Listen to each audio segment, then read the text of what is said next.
கல்யாணத்துல வந்து பார்க்கும்போது இவ தானே மணமகன் யாராவது பக்கத்துல கேட்டாங்களா? ஏன் தெரியுது கரெக்டா, இவதான் மணமக.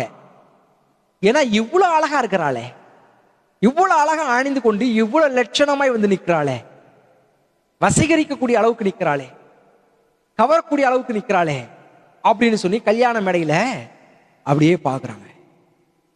கர்த்தர் சொல்றாரு, இதெல்லாம் நீ அனுபவிக்கும் போது, இதெல்லாம் நீ அணிஞ்சு கொள்ளும் பொழுது எவ்வளவு அழகா இருக்க தெரியுமா? கர்த்தரா சொல்றாரு கேக்குறீங்களா? கர்த்தர் தான் சொல்ற. அதனால்தான் அவர் சொன்னாரு, இல்லைன்னா யாருக்கும் தெரியாது. மணவாட்டி தன் ஆபரணங்களினால் அலங்கரித்து கொள்ளுவாள்னு அவர் தான் சொன்னாரு. நீங்க சொன்னீங்களா? நீங்க கண்டுபிடிச்சீங்களா? கல்யாணத்துல மணப்பொண்ணு இப்படிதான் இருக்கணுங்கிறத நீங்க கண்டுபிடிச்சீங்களா? யாரும் கண்டுபிடிக்கல, கர்த்தர் சொன்னாரு.